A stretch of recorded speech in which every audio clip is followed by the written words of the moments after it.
What drives a man to cut off a horse's head and stick it on a pole facing his enemy's house? You might think this sounds like a scene from a slasher movie or maybe something out of The Godfather, but 1,000 years ago, this wasn't just a threat. It was a weapon, a magical sniper rifle designed to destroy a king without ever touching him. But here is the thing that really messes with your head. The Vikings didn't do this just to be gross or scary.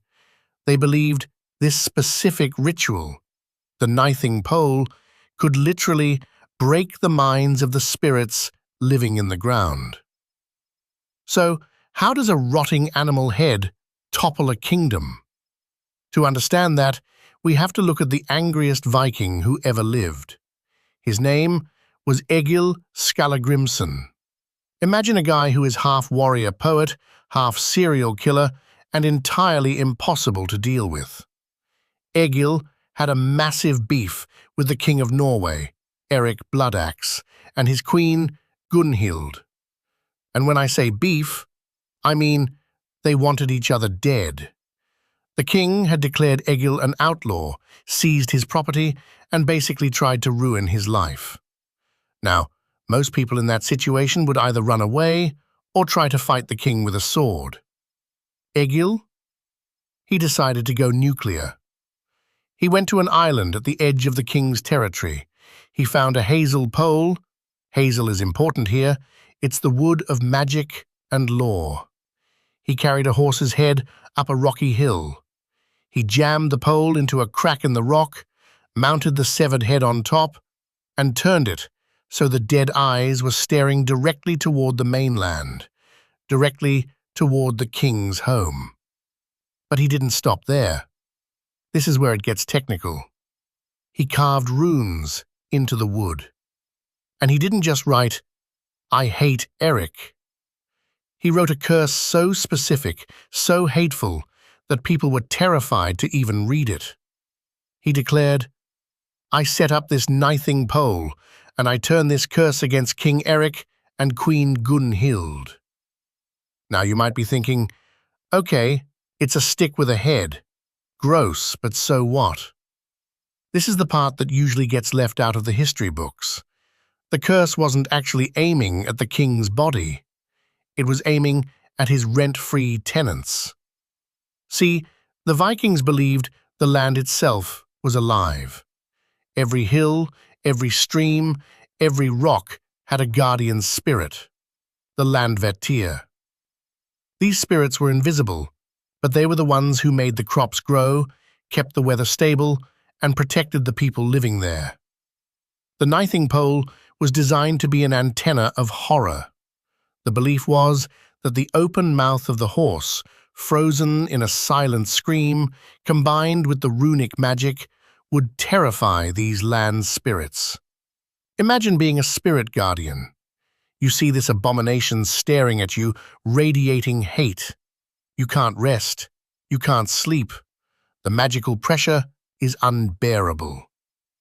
So what happens? The spirits flee.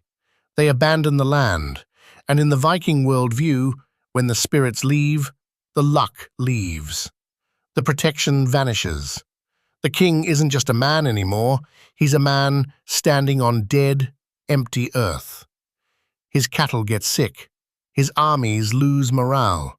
His decisions turn bad. It's psychological warfare turned into spiritual warfare. And the craziest part? It actually worked. According to the sagas, shortly after Egil set up this pole and recited his curse, King Eric Bloodaxe and Queen Gunhild were forced to flee Norway. They lost their kingdom. They ended up in exile in England.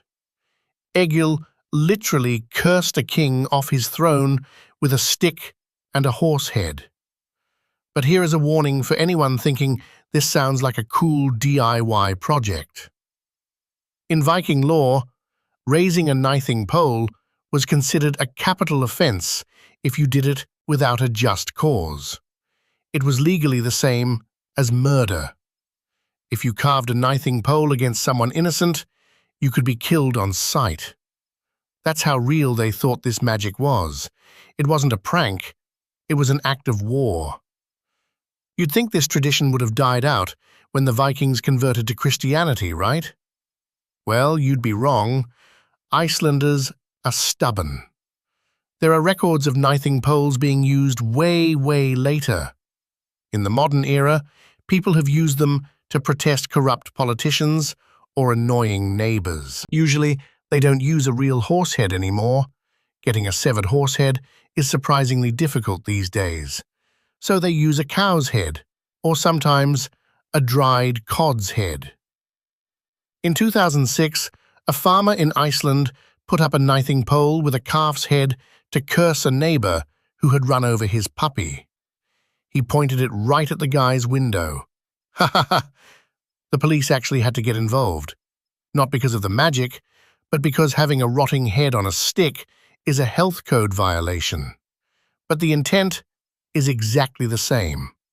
It's a way of saying, I am so angry at you that I am willing to disturb the universe just to ruin your day. It shows you just how intense the concept of honor and revenge was in the North. They didn't just want to beat you, they wanted the land itself to reject you. So, the next time you have a dispute with a neighbor over a fence line or a barking dog, just remember, it could be worse. They could be carving runes into a hazel pole and looking for a horse. I want to know, though, if you lived in a world where magic was real, what would be the modern equivalent of a Nithing Pole? What object would you put on your lawn to scare away your enemy's luck? Let me know in the comments below.